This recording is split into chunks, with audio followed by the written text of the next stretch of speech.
शांति 13/3/2022 की मुरली है। ज्ञान के सागर, आनंद के सागर। शिव परमात्मा कहते, मीठे बच्चे, स्वर्ग का मालिक बनना है तो बाप से प्रतिज्ञा करो कि हम पवित्र बन आपके मददगार जरूर बनेंगे, सपूत बच्चा बनकर दिखाएंगे। देखो, शिव परमात्मा दाता है, उसको हम क्या देंगे?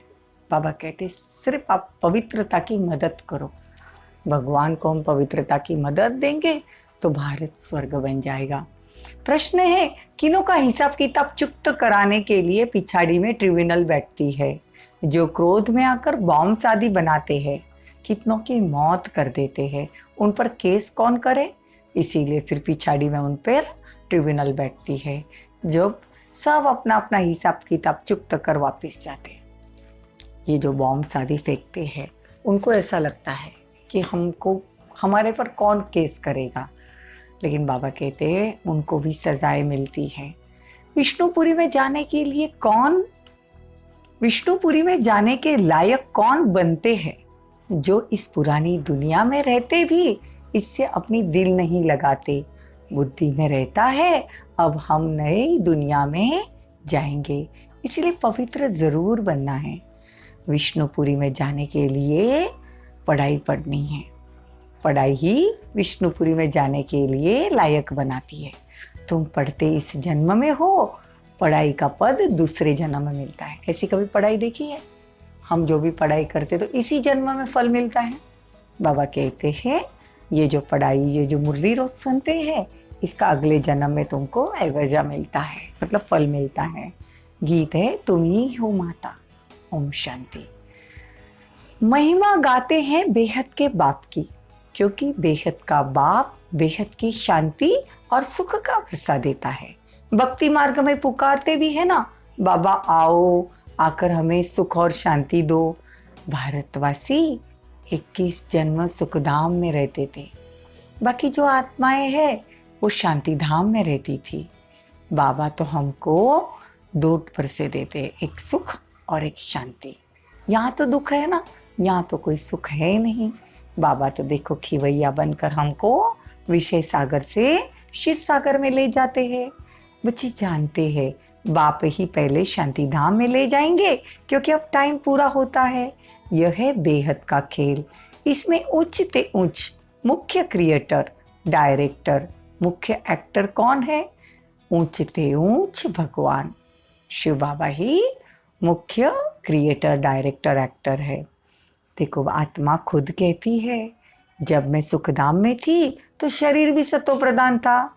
मैं आत्मा 84 जन्म भोगती हूँ, सतयुग में 8 जन्म, त्रेता में 12 जन्म। देखो बाबा कहते कैसे फर्स्ट क्लास जीवन था।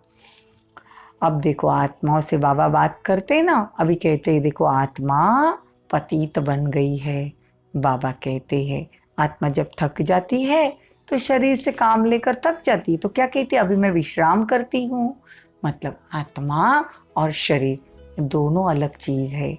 आत्मा कहती है बाबा आप हमको स्वर्ग का मालिक बनाते हो, हम प्रतिज्ञा करते हैं हम पवित्र बन आपके मददगार जरूर बनेंगे।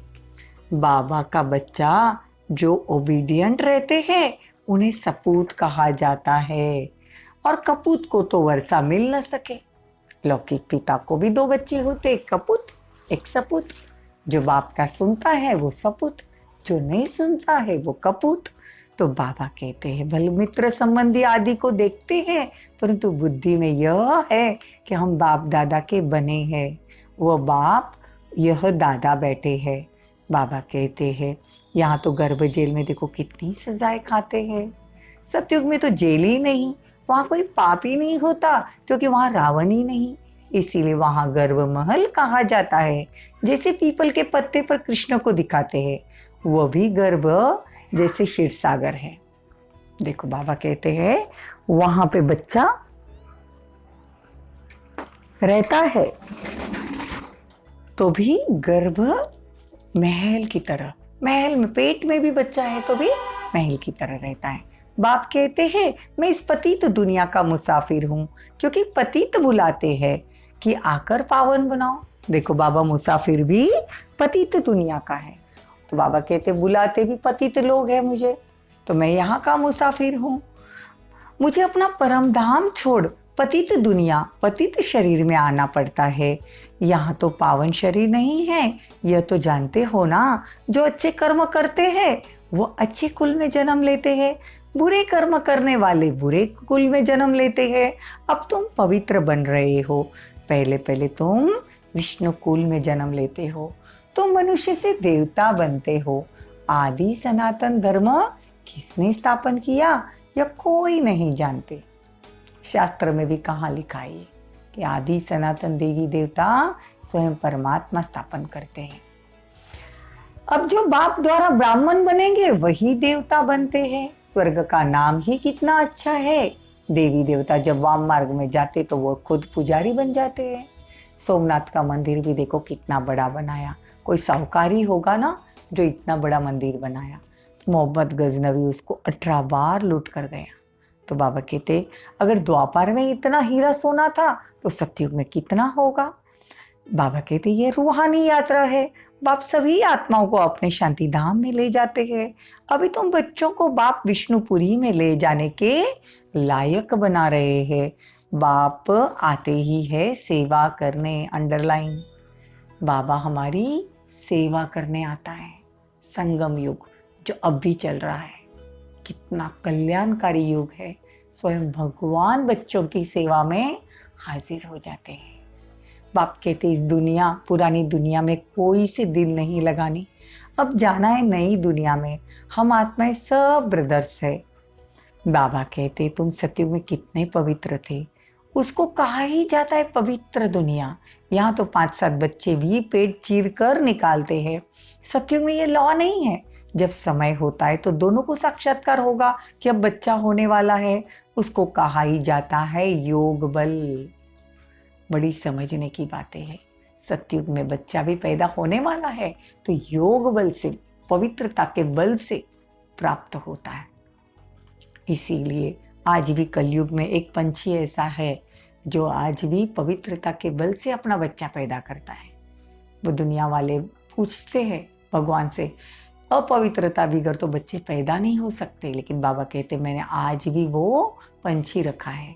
देखो मोर जो है, मोरनी जिसको डेल कहते हैं, वो आज भी अपने आंसू से बच्चा पैदा करती है। इसीलिए कृष्ण के मुकुट में मोर का पीछ मतलब मोर का पीछ लगाया जाता है। तो कहने का भाव अर्थ है कि वहाँ हर एक बात संकल्पों से, योग बल से होती है। बाबा कहते हैं वहाँ तो बच्चा पैदा होता है, कोई तकलीफ नहीं, कोई रोने की आवाज़ नहीं। वहाँ बच्चा पेट में भी महल की तरह महसूस करता है कि मैं महल में हूँ। यहाँ तो गर्भ जेल जैसा लगता है। 7वें महीने में बच्चा हो जाता है, 8वें महीने में बच्चा हो जाता है, प्री मैच्योर्ड डिलीवरी होती है। तो बाबा कहते वहाँ ऐसा होता ही नहीं। बाप कहते तुमको तो स्वर्ग का मालिक बनाता हूँ। कितनी नशे वाली बात बाबा बताते हैं कि स्वर्ग का मालिक। अरे यहाँ पे तो कोई एक फ्लैट का भी मालिक हो तो उसको इतना नशा रहता है कि मेरा खुद का घर है या ये फ्लैट का मैं मालिक हूँ। बाबा कहते मैं तो तुमको स्वर्ग का मालिक बनाता हूँ, जिसको भगवान भगवती कहते हैं। लक्ष्मी भगवती, नारायण भगवान। सतयुग में जीनो उन्हों को किसने बनाया, जबकि कलयुग के अंत में भारत देखो कितना कंगाल है। सबकी सद्गति देने आता हूँ। सतयुग त्रेता में तुम सदा सुखी रहते हो। बाप इतना सुख देते हैं जो भक्ति मार्ग में भी फिर उनको याद करते हैं। शिव के मंदिर है ना, भक्ति मार्ग में भी आज देखो शिव को कितना याद करते हैं। जो सुख देने वाला रहता है उसको तो सभी याद करते हैं ना। बाबा कहते हैं कि बच्चा भी मर जाए तो कहते भगवान ने मार डाला, और एक तरफ कहते सब कुछ ईश्वर का दिया हुआ है, फिर उसने ले लिया तो रोते क्यों हो।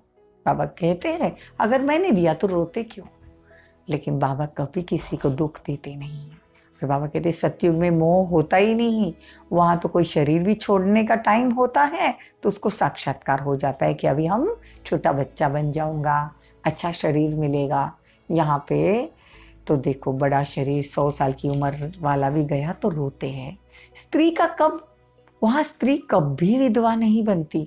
जब टाइम पूरा होता है तो बूढ़े होते हैं, तो समय है अब जाकर बच्चा बनेंगे, तो शरीर छोड़ देते हैं। सर्प का मिसाल शिव बाबा कहते हैं, मैं इन माताओं द्वारा स्वर्ग का द्वार खोलता हूँ। इसीलिए कहते हैं ना, वंदे मातरम शिव शक्ति। 1936 में जब भगवान इस धरा पर आए तब माताओं की कोई वैल्यू नहीं थी। न उनको प्रॉपर्टी में हिस्सा मिलता था, न उनको कभी बिजनेस चलाने आता था, नहीं कभी उनको डॉक्टर बनना, नहीं उनकी कोई पार्टनरशिप। विधवा होने के बाद तो उनकी जीवन और भी, उनका तो मुंह देखना तक पसंद नहीं करते थे, उनका जीवन और भी बदतर बना देते थे। लेकिन भगवान आकर 1936 के बाद देखो, ये 100 साल में, ये 80-85 साल में लेडीज की कितनी डिमांड बढ़ गई है। तो बाबा कहते हैं कि माताएं ही स्वर्ग का द्वार खोलेगी। इसीलिए ब्रह्म कुमारी बाबा ने माताओं को बड़ा आगे रखा है। बाप ही आकर सबकी सदगति करते हैं, तुमको भी सिखलाते हैं, फिर तुम मास्टर सदगति दाता बन जाते हो। सब कहते हैं मौत सामने खड़ा है, बाप को याद करो। यह है ही कांटों की दुनिया, भारतीय फूलों की दुनिया थी ना, अब वेश्यालय है, फिर शिवालय अर्थात शिव द्वारा स्थापन किया हुआ स्वर्ग बन जाएगा। भगवान एक निराकार को कहेंगे, मनुष्य को कभी भगवान तो नहीं कह सकते। ये दुनिया वाले जो श्री श्री 108 ऐसे खुद को जो बड़े बड़े नाम देकर जो मनुष्य लोग बैठे हैं, बाबा कहते हैं उनको डबल श्री तो लग ही नहीं सकता। सिंगल श्री, श्री लक्ष्मी, श्री नारायण, और परमात्मा को डबल श्री लगता है, बाकी मनुष्य को तो श्री लगता ही नहीं है। तो ये बाबा कहते हैं ये अपनी महिमा करते हैं। ड्रामा को समझना होता है। इस समय देखो मनुष्य में क्रोध कितना है, बंदर से भी बदतर बन गए हैं। क्रोध में आकर कितना बॉम्ब्स डालते हैं, एक दो से झगड़ा करते हैं, एक दो के लिए कितनी नफरत पाल के रखते हैं मन में। बाबा कहते हैं ऐसा नहीं करना चाहिए। जो इतना क्रोध में आकर किसी की जान भी लेते हैं, उन पर केस चलेगा, ट्रिब्यूनल बैठेगी, आखिरी में भगवान की ट्रिब्यूनल बैठेगी, सबका हिसाब किताब चुप तो होना है। इसीलिए बाबा कहते श्रीमत अनुसार चलो। अब बाप कहते पुण्य आत्मा बनो। स्वर्ग में रूहानी बाप तो होता नहीं, वहां तो है ही प्रारब्ध। बाप कहते पत्ते पत्ते में ईश्वर है, ऐसा दुनिया वाले कहते। पत्ता हिला तो इसमें आत्मा है, लेकिन नहीं, वो हवा से हिलता है। तुम जैसे यहाँ बैठे हो, फिर 5000 वर्ष बाद बैठोगे, हूबहू ड्रामा रिपीट होगा। अगर पत्ता हिलना है तो हिलेगा, नहीं हिलना है तो नहीं हिलेगा, हर 5000 साल के बाद नहीं हिलेगा। और वो जो पत्ते हिलते वो हवा से हिलते। बाबा को एक एक पत्ता हिलाते नहीं बेटा है परमात्मा। तो बाबा कहते हैं कि इस समय ही ऊंची कमाई कर सकते हो, फिर सारे कल्प में ऐसी ऊंची कमाई हो नहीं सकती। अच्छा, मीठे मीठे सिकिल दे बच्चों प्रति माता पिता बाप दादा का याद प्यार और गुड मॉर्निंग। रूहानी बाप की रूहानी बच्चों को नमस्ते। हम रूहानी बच्चों की रूहानी माता पिता बाप दादा को याद प्यार, गुड मॉर्निंग, नमस्ते, थैंक यू, बहुत बहुत शुक्रिया। धारणा के लिए मुख्य सार। समय बहुत थोड़ा है, इसीलिए कांटे से फूल बन सबको फूल जैसा बनाना है। क्या कहते बाबा? शांति धाम और सुख धाम का सबको रास्ता बताना है। वैष्णव कुल में जाने के लिए अच्छे कर्म करने हैं, पावन जरूर बनना है, सदा रूहानी यात्रा करनी और करानी है। वरदान, फाक्र दिल बन अखूट खजानों से सबको भरपूर करने वाले मास्टर दाता भवो। आप दाता के बच्चे मास्टर दाता हो। किसी से कुछ लेकर फिर देना, वो देना नहीं है। लिया और दिया, ये सब बिजनेस हो गया। दाता के बच्चे फाक्र दिल बन देते जाओ। अकुट खजाना है ना, जिसको जो चाहिए वो देते हैं, भरपूर करते जाओ। किसी को खुशी चाहिए, किसी को स्नेह चाहिए, शांति चाहिए, देते चलो। यह खुला दाता है, हिसाब किताब का खाता नहीं है। दाता की दरबार में इस समय सब खुला है, इसलिए सबको जितना चाहे उतना दो। इसमें कंजूसी नहीं करो। भगवान से लेकर आत्माओं को देना है। किसी को शांति, किसी को सुख, किसी को आनंद। इसमें 1 रुपया भी नहीं लगने वाला। भगवान से शक्तियां लेकर पूरे विश्व को ये वाइब्रेशन फैलाओ। जिस जिस आत्मा को जो जो चीज़ चाहिए, किसी को शांति चाहिए, किसी को स्नेह चाहिए, अपने आप उसको वो वाइब्रेशन टच होंगे और उनको अचानक खुशी का अनुभव होने लगेगा। तो बाबा कहते देने वाला दाता बैठा है, दरबार खुला है तो देते चलो, भगवान से लो, माध्यम बनो, शेयर मिलेगा, पुण्य का खाता जमा होगा। स्लोगन, अपनी मनसा वृत्ति को ऐसा पावरफुल बनाओ जो खराब भी अच्छा हो जाए। ओम शांति। ओम